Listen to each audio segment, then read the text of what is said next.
Hello, everyone, and welcome to Real Chat with Kat, a podcast dedicated to offering a growth mindset platform for us entrepreneurs, where we discuss everything from business, mindset, to life in general.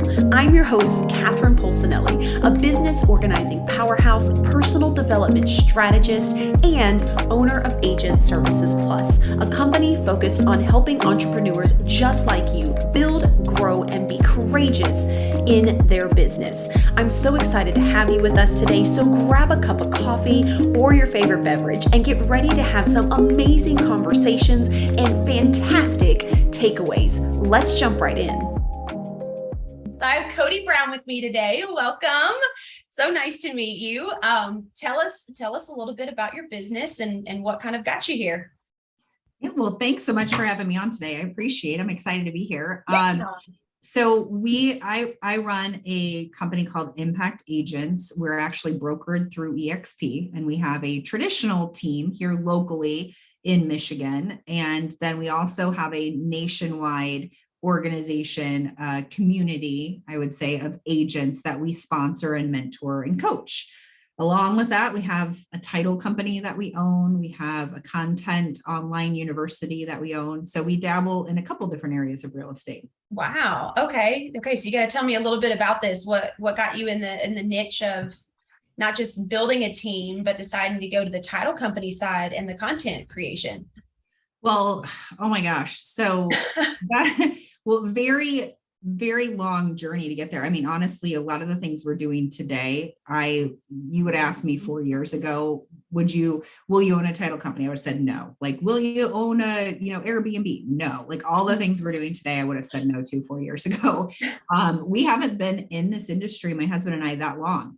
I came from corporate America. He came from corporate America. We have 3 young girls. And we were at just a pivotal point in our lives that we were making a lot of changes that really kind of felt like we were kind of going with where we felt like God led us at the time. And we were moving closer to family, making career changes. At that time, I had actually been a stay-at-home mom for 4 years. And I said, well, I'm going to go get my real estate license. It always interests me. And at the core of it, quite honestly, if I'm really looking at foreshadowing in my life, and a lot of people do this, if I look back, I think I've always enjoyed real estate, but because we never owned any. Like my mom was a single mom. I grew up in a very small town where we moved about 24 times by the time I graduated high school. Oh, wow. Yeah. And we lived in, apartments, trailers, homes that we rented, but my mom still to this day has never owned a home on her own. And it was always something that interests me, as a kid, you think these big adult decisions like buying a house, you think, oh, how do you get there? And so I think I've always been really interested in it. I actually, when I went to college, went into corporate America. I worked for JP Morgan Chase for years, and I worked my way up in corporate America. And I really thought, have you ever done this where you think like you're going to hit a certain point in your life and you're going to go, I've arrived. Like you keep waiting for that I've arrived moment? Yes. I did that in the medical field a lot. So I kept waiting for it and it never showed up.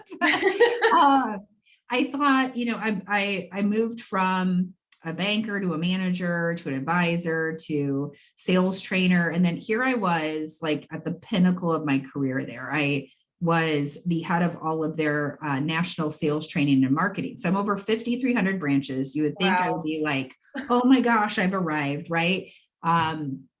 VP of the company. And I remember we were pregnant with our 3rd daughter. And I said, like, I don't want to do this anymore. Like I had got everything that I wanted. I had a flexible schedule to some degree. I got to work from home. I made really good money, and I was really miserable.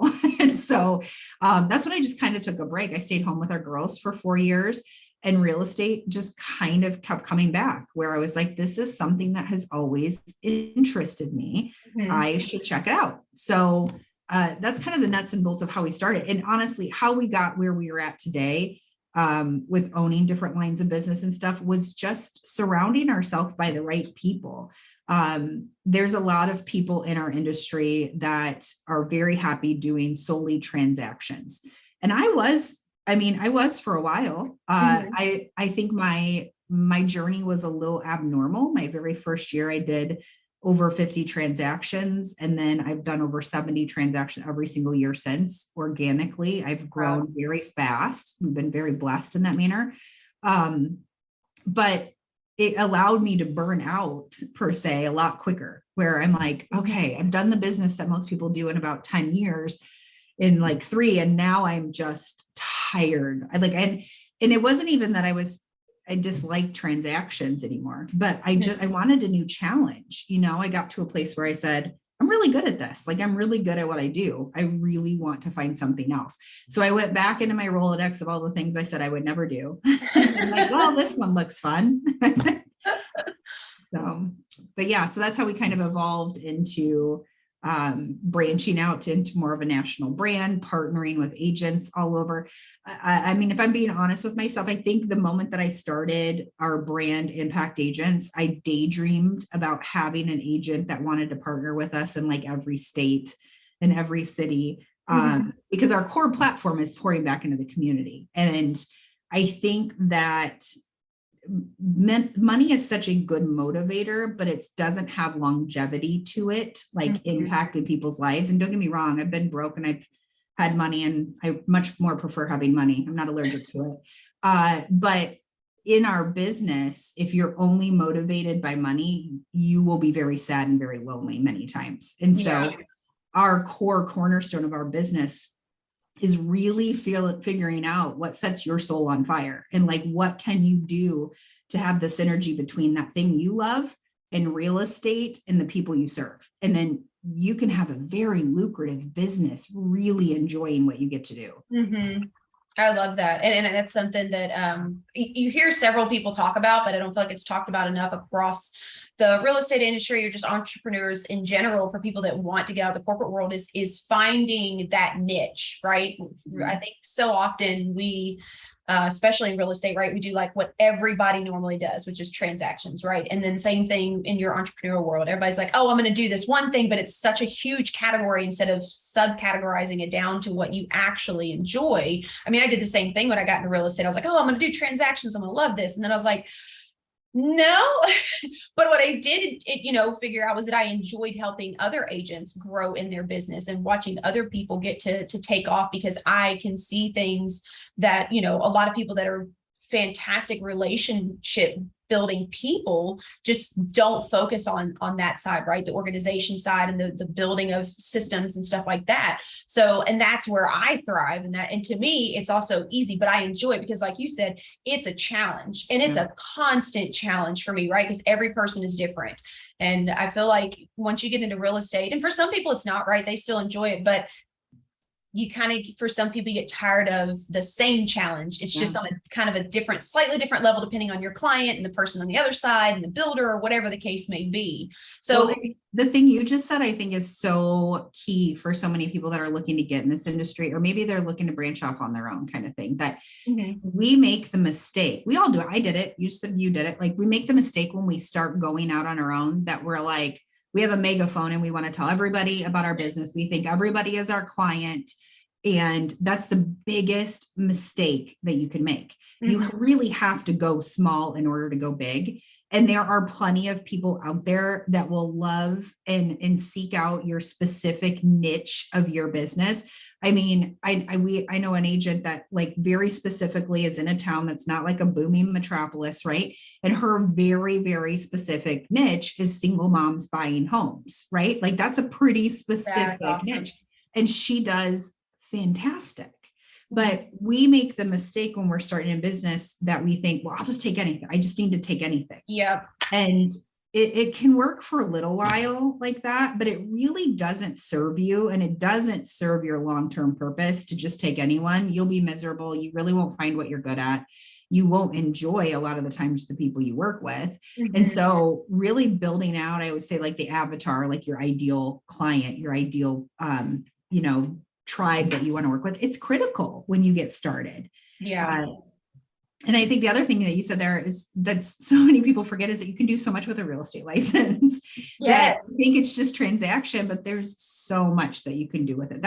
I think that's the thing that's served me, is I love a challenge. I am definitely a challenge junkie. I'm a change junkie. I love to say like, okay, that, when I got started in real estate, funny story, I went to my mentor at the time and I said, this is what I want to do. Like I back engineered these numbers. I need to make X amount of dollars, right? I think I told him my first year I need to make 250,000. I said my very first year, because then I can retire my husband essentially, and we can do this together. We can have flexibility for our kids. I daydreamed about being able to walk our girls to school and pick them up and not have to answer to anybody, right? And he looked at me and chuckled and he was like, no one's ever done that. You're not going to do that around here. I mean, we're not in that big a town, right? Wow. I was brand new. Yeah. But I also like to believe that the universe, God, whatever you believe in, knows how to motivate you. And somebody telling me you can't do something is like the best motivation that I needed. Yeah. I did hit that exact number, literally like to the penny, my very first year. But I think for a lot of us, we get bored with that then, and we forget that there's other things, that you can do in your industry that can still serve you. Yeah. And it's finding your purpose within it, right? Like you said, you enjoy helping your community, which I'd love to know a little bit more about that. But that's a huge part of it, right? Like I know I worked with one agent and she really enjoyed walking dogs. And I was like, oh my God, why don't you incorporate that into your real estate business? And she was like, how on earth do you do that? And I'm like, are you serious? I'm like, you're already friends with like one of their favorite people, their dog, right? Like that's a fantastic way to have a conversation and to start a relationship when they already trust you with that aspect. But I just don't think a lot of people see that. I don't think it's taught as much either until you really get into it and you start finding the right people or the right brokerage that does have those abilities to like really open up your mind to let you see all the possibilities. Yeah. Well, and people think the minute you are trying to build a business, you have to stop living your life. Like, no, I'm building a business. I'm building a business. It's like, I built a business with a 4-year-old strapped to my hip 90% of the time. Like I built my business grabbing Happy Meals out of, McDonald's drive-through when I was handing them business cards all the time. Like life is happening around you and we're in the people business. I don't care how much technology is out there. I get in this conversation all the time. I don't care how much you depend on Zillow, Realtor, lead generations. Okay, this is a people business and technology will never put realtors out of business. It just won't. So if you're out there and you're already doing something you love, then continue doing that and start sharing with those people that you're also in real estate. That's literally the key component. I mean, I built our business, piggyback on what you were saying about our charity impact. We built our business originally. I served at the food pantry every single week. I served within our local charities 3 to 4 times a week locally. And I did that because I enjoyed doing that. And as well as there's people there. And guess what? Everybody has in common. They all have a need for shelter in one way, shape, or form. Yeah. So I love that idea of like a dog walker, like how incredibly cool to then take that and unique. Like we don't have to be super unique. It's funny because I'm actually I have a 3-day organic growth challenge that I'm doing right now. I started it yesterday and we have today and tomorrow still. So if anybody ever goes back and watches this, they can go back and look at the archive on it. But there's a lot of people in there that are going, I don't know my unique talent. And I'm like, we criticize ourselves so much thinking we have to be the only one in the world that has a certain characteristic. Yeah. It's like, no, but you do have to talk about it. Like if I can't articulate what makes me unique, then why would anybody else share my name and what I do for a living when I can't share it? I'll tell people, well, I'll say what makes me different is that I make an impact in our community through real estate. And people will go, oh, but that's so unique. And I go, I thank you, but it's not, I'm not trying to cut myself down, but I'm also trying to show you that you are unique enough to share with people. And it doesn't have to be something that no one else does. I'm sure there's other dog walkers out there, but at the same time, if that person leveraged that to say, like I'm your friendly, pet / whatever realtor, like what a cool marketing platform that would be awesome. And it's easier too to have a conversation with people that are in the thing that you love, right? Because you just naturally have conversations. I mean, if you think about it, if you love going to the gym, for instance, or a craft store, right? You're going to naturally gravitate toward people and probably end up having conversations because you're doing something that you enjoy and you want to spread that. So if you build that into your business, whatever it is, I mean, that's where you find the passion and the reason to keep pushing forward in it, because you enjoy it so much as well, in my personal opinion. And like you said, you don't have to attract everyone. That's something that I've gotten stuck in, that we all get stuck in. And because my perspective and how we're having this conversation may come out one way to one person, and then the very next person that listens to it hears something completely different and has an entirely different takeaway. It's the same words, it's the same sentence. It's just two completely different people and how they think and how they understand something. And to be honest, I mean, it's how you meet people. It's how you find the people that want to work with you, you know? Right. No, absolutely. And I think that our ability to really hope, and this is cross lines, it doesn't matter what your industry is, but our ability to really hone in on what we enjoy, in order to make money. Like, I think a lot of us do not take time to think about that and then actually put steps in place to do it. There's plenty of money in the world. There's plenty of ways to make money in the world. Many of us, we don't enjoy what we do to make an income. And that is a travesty in our world. It's so sad because there is such an opportunity for you to literally build your life around you. But so many times we don't spend the time going, oh, I enjoy this. I mean, there are fellow realtors that I work with that, I mean, this sounds terrible, but they absolutely hate interacting with people. I'm going, why are you doing transactions? Like, that doesn't make any sense. Or people that absolutely hate managing people and now they're brokers. Well, now you're just a grown-up babysitter. Why would you do that job?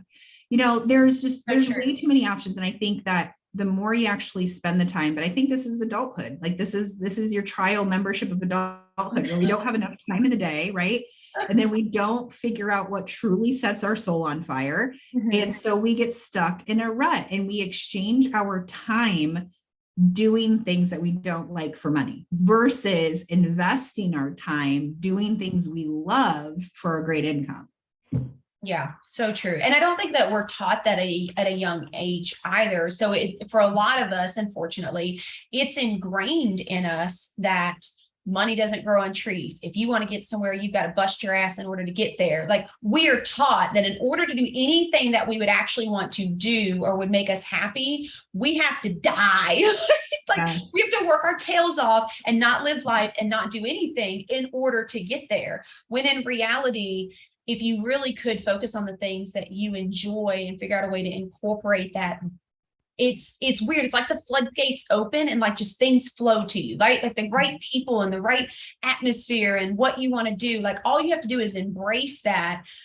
But that also means you have to let go of that worry as well. And that's a huge thing that's ingrained in people, right? Is, well, if you don't have a regular job, how are you going to make money? How are you going to do this? I mean, I know that for a while I did it to my kids based on my subconscious thinking, until I had to start learning how to rethink how I saw things. And now I'm trying to teach my kids as an 18-year-old and a 15-year-old that, you know, there are things you can do. Well, do you enjoy doing this? Okay, well, is that something you'd want to do for a living? You may have opportunities here, and kind of push them more in that direction. So they're not like me at freaking 35, just now starting to figure out what I enjoy in life.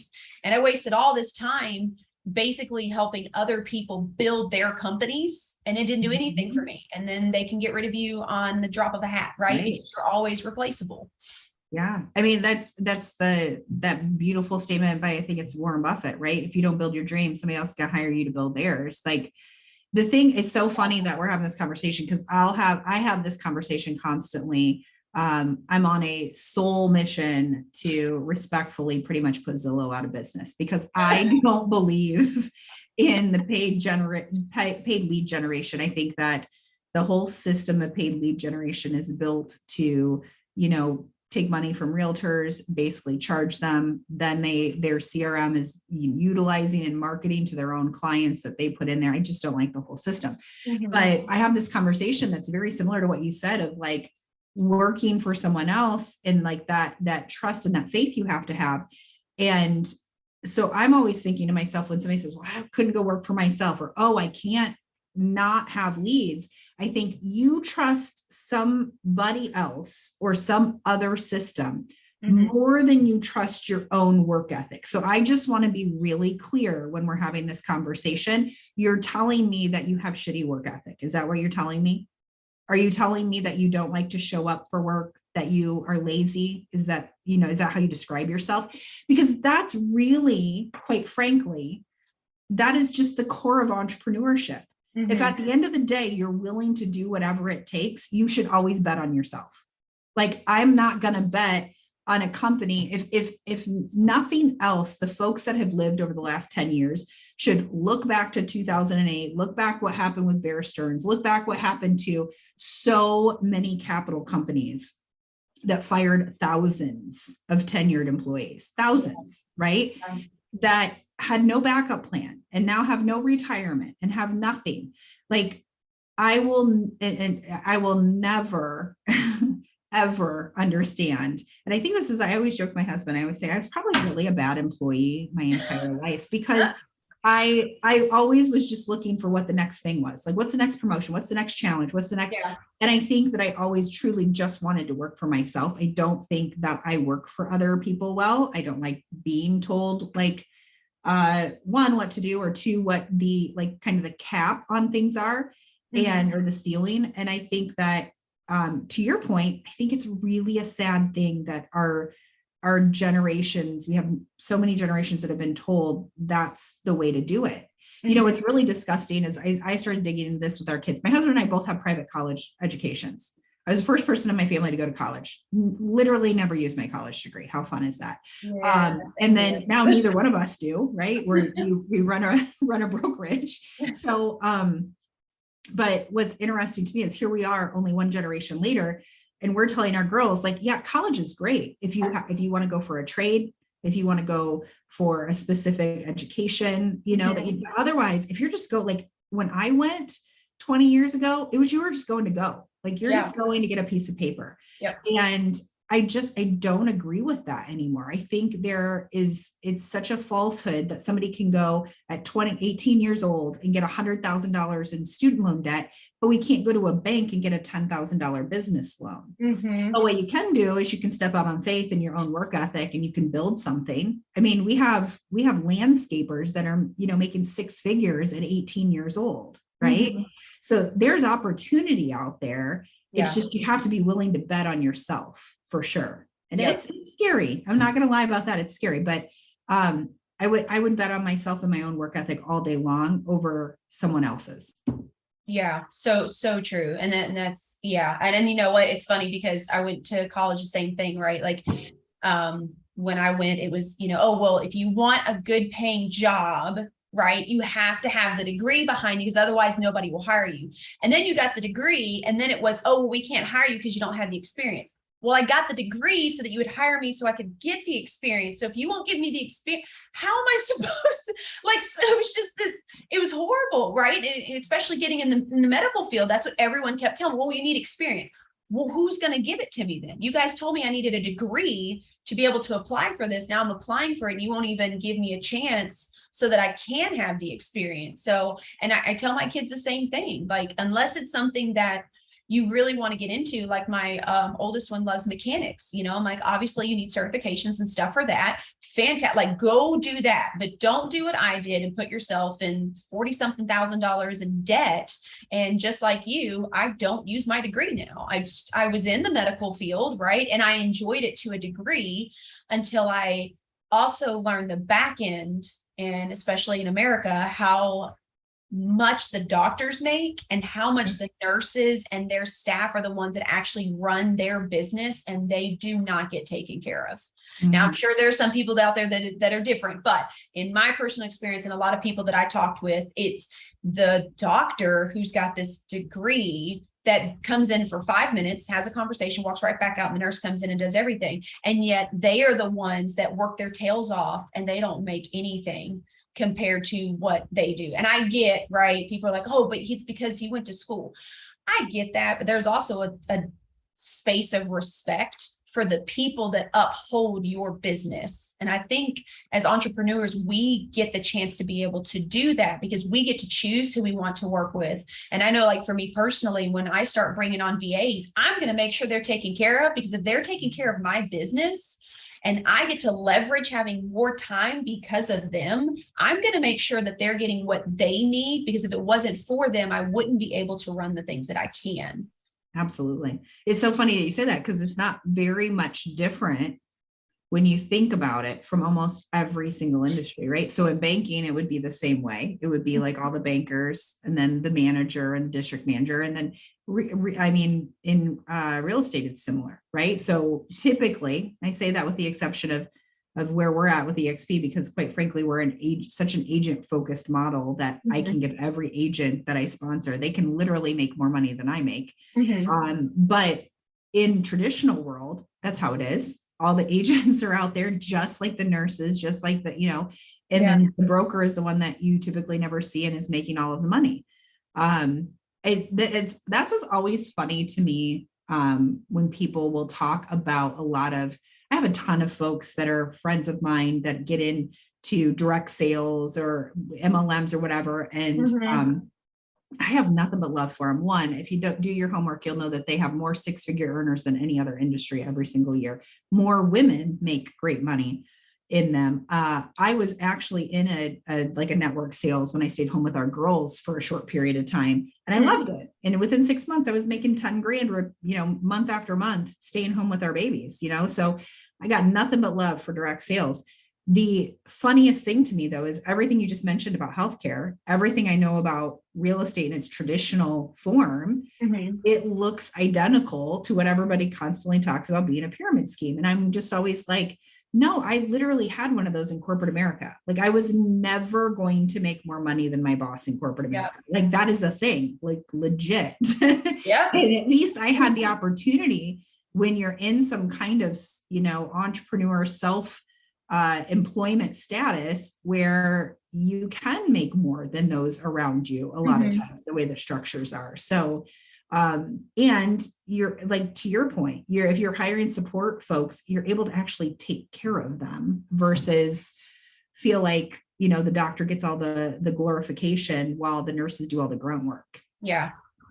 That's a huge thing. So, and I love that. So tell me a little bit too about, because I know that from other people that have recommended you as well, have really talked about what you do in your community. And stuff like that. So I would love to touch base on that and give us a little bit of insight, because I love to be able to give back. And one of my goals is, once I have my business to a standpoint of where I have it, I really want to work with those that have been in the domestic violence, because I was in an abusive relationship for 8 years. So it's very close to my heart. And I know how much it takes and how much struggle it is to not only deal with something in a physical capacity, but a mental capacity as well, especially if you're coming out of things like that, like I did with 2 young children. So it's very close to my heart. So being able to use my business, I get to help other people. So I want to hear about what it is you guys do.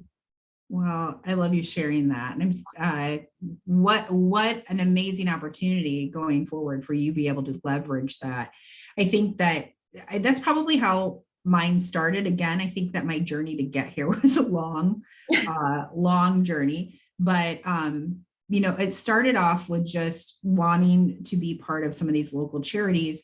When I was growing up, I was the kid that was at the food pantry, right? I was the kid that at times had to utilize some of these services.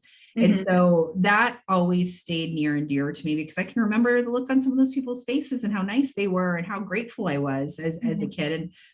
And the other part of that was, though, I wanted to give back when we got started, but Ty and I, when we got started in real estate, I literally started and then his job got eliminated within like a month after. And so Oh, wow. he did not have the income to really give back monetarily.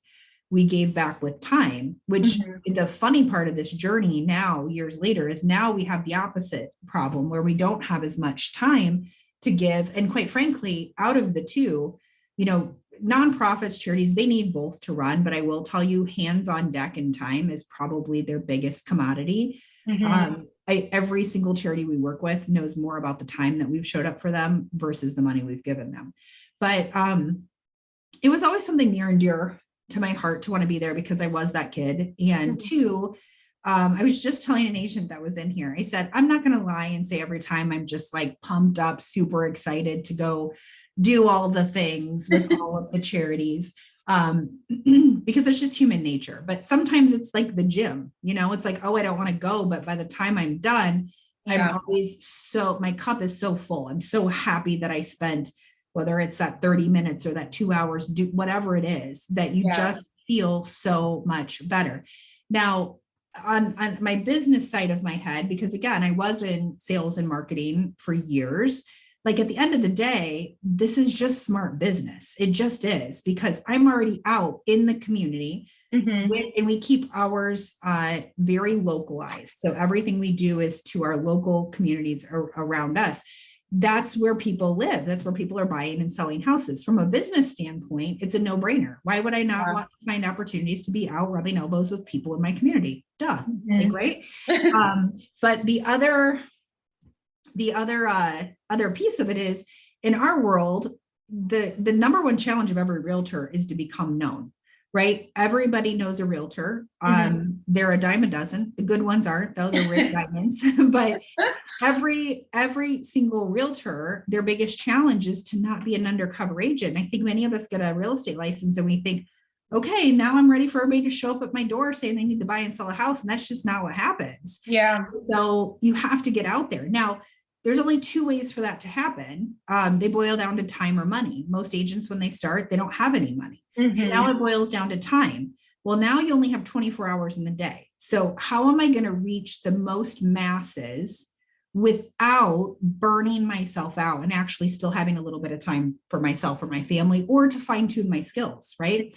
So for me, the charity piece, money wasn't an option, because you're going to spend all this money on billboards, commercials, everything else. So now it was time, but I don't have time to just meet with everybody one-on-one. So that's where the charity component came in. I'm like, okay, I'm filling my cup back up. This is something I actually, if I never got paid a dime, I would enjoy doing this activity once in a while. Right. And now I'm also I'm able to get in front of the masses instead of just one-on-one trying to qualify a person that might or might not buy a house in the next year. Now I'm in front of 20, 30, 40, 50 people every single time that know I'm in real estate and know that I have something in common with them. Okay, well, I serve here and she serves here, and now they're more likely to share my name.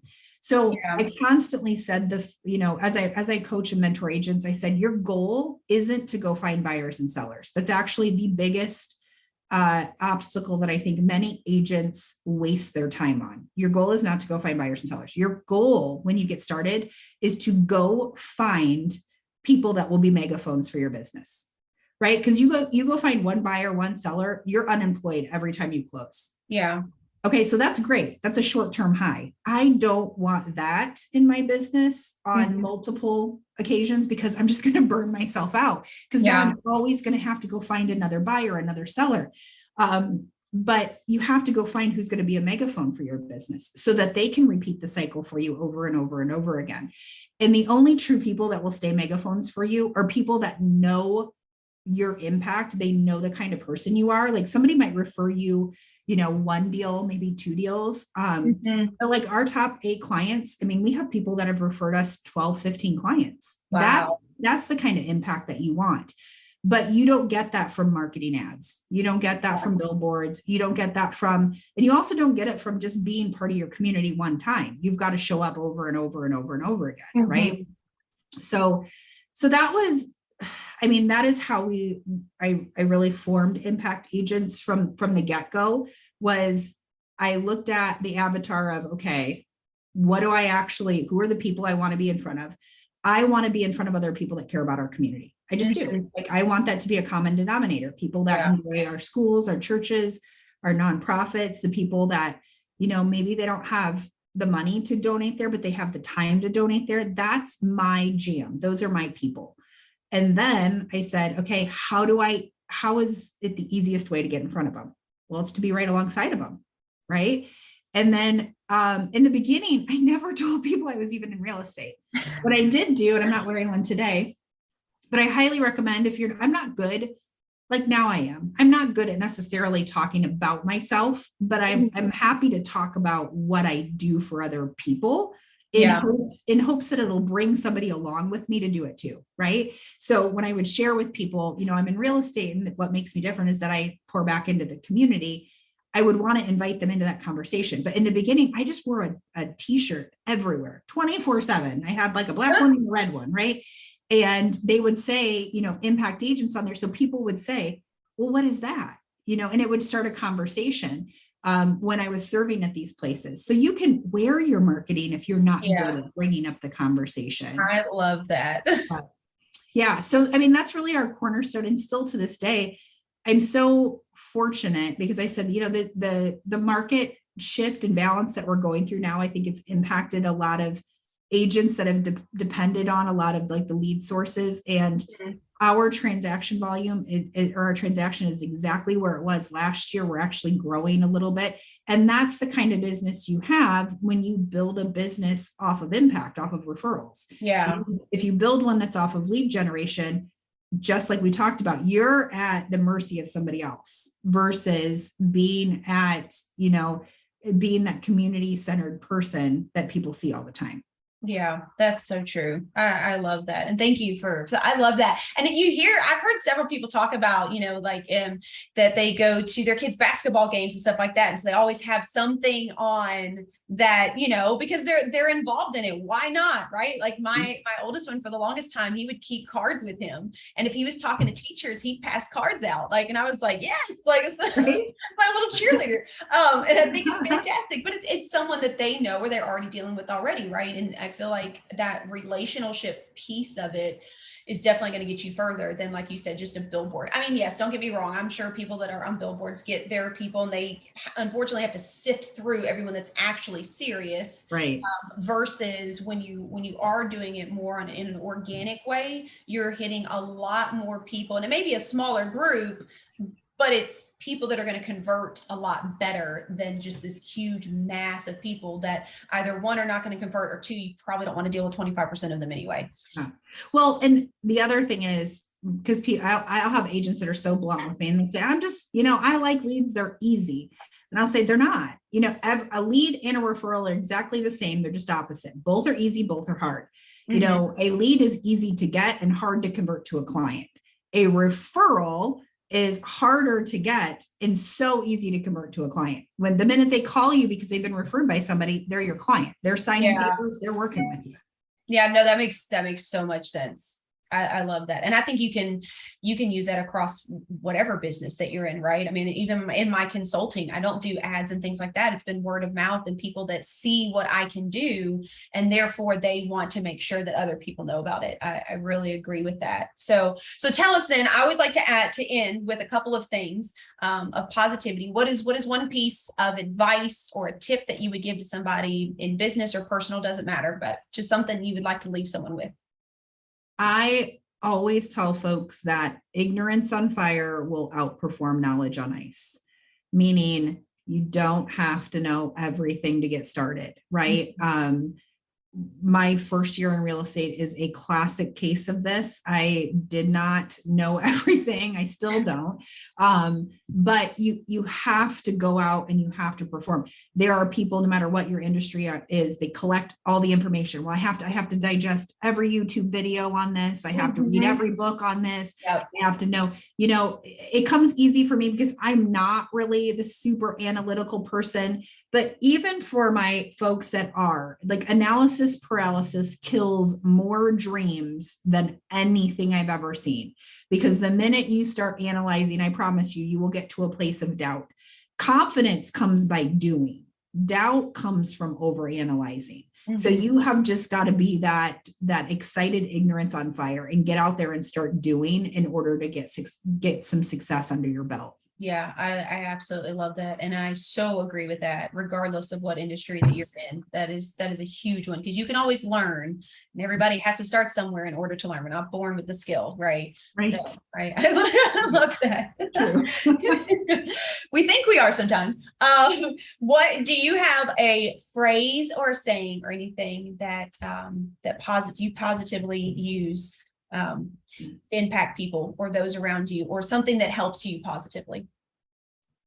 Well, we lean a lot on our faith a lot of times, especially when things get hard. And I always tell folks, God thought it was important. God don't make no junk, and thought this world needed a you, right? And so I think that we are quick to diminish our own talent, our own worth, because of the devil hides in the comparison, right? And so I always like to lean on the fact that you're here for a reason, right? And God thought it was important enough for this world to have you. He didn't make no junk, so you better get out there and start believing it, right?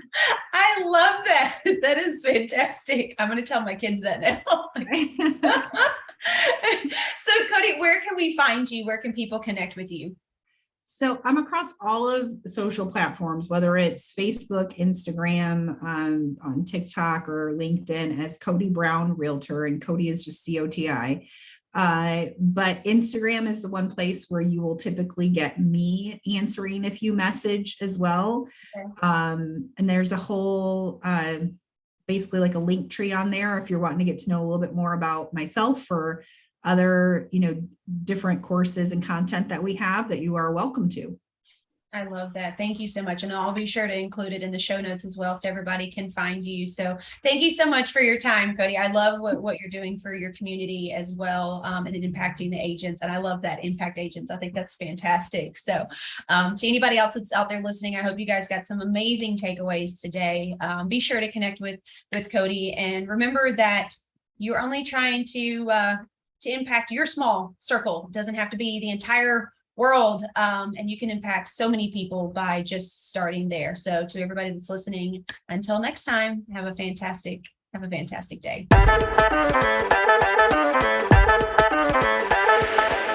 Hello again, and thank you so much for tuning into today's episode. If you absolutely loved what you heard, please be sure to subscribe, share, and leave a review so we can keep the good stuff rolling. Got something you'd love to hear us discuss? Then be sure to message me on social media and let's work together to spread even more amazing content. And if you haven't yet connected with me on social media, be sure to follow along at Agent Services Plus. I'm so excited to connect with you on the next episode, and until next time, be sure to find things that help you learn, grow, and be inspired.